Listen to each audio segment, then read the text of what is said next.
Hello guys, welcome back to my channel. So let's discuss about today's topic, that is drug elimination. Drug elimination is also known as excretion. So what is elimination? So whenever we are taking a drug, after the drug have shown its effect, it gets removed from the systemic circulation. So this process of removal of the drug from systemic circulation after it has shown its effect is known as elimination. So whenever we are taking a drug, first it gets absorbed, then it gets distributed throughout the body in the tissues, then it gets metabolized where it gets converted from lipid soluble to water soluble, then it gets processed in kidney and gets out of our body as urine. So, what is the primary site for elimination? So, kidney is the major organ that processes the elimination. Except kidney, we have lungs through which the volatile gases comes out of our body. Then we have skin through which the sweat comes out as a waste material. So we will see what is renal excretion. That is how the urine is processed through kidney and then it takes out the drug from our body. So this is a drug that we have to convert it in a water soluble substance, then it will get processed in kidney, then it will come out as urine. So let's zoom out to kidney and see what happens. This is the structure of a nephron. So nephron is a functional unit of kidney.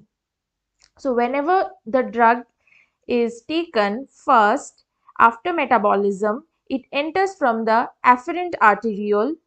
So those substances that doesn't get in, they gets out from the efferent arteriole. Then we have the Bowman's capsule, that is this part. Then the proximal convoluted tubule. Then we have the descending limb of loop of Henle, which is this part. Then thick ascending limb of loop of Henle, this part, and distal convoluted tubule and collecting duct. So this is the structure of a nephron.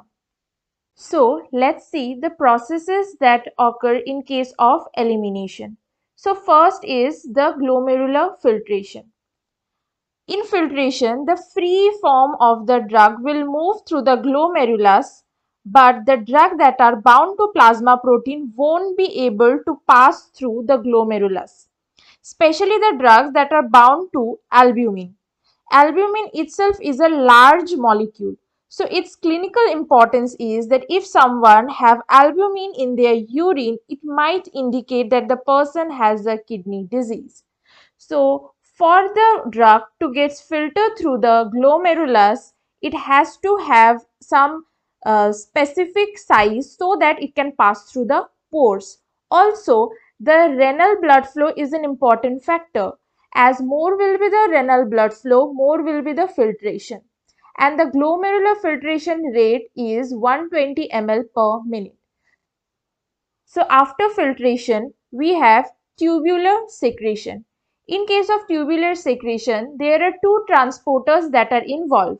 The organic anionic transporter and the organic cationic transporter. These transporter helps the movement of the organic acids and bases from the tubule to the circulation and from the circulation to the tubule.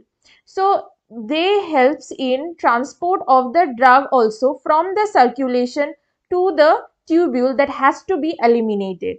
And these are bidirectional in nature. These transporters are bidirectional in nature. Then we have reabsorption. So for the reabsorption, there are many things that we want to get reabsorbed, like glucose, salt, amino acids, but we don't want our drugs to get reabsorbed. The whole point of metabolism was the drug not to get reabsorbed. So it is good that reabsorption have some preferences. That is, only some lipid soluble drug gets reabsorbed and the water soluble drugs, they do not get reabsorbed. So the lipid soluble drug, 90% of them gets reabsorbed, whereas the non-lipidic drug, they do not get reabsorbed.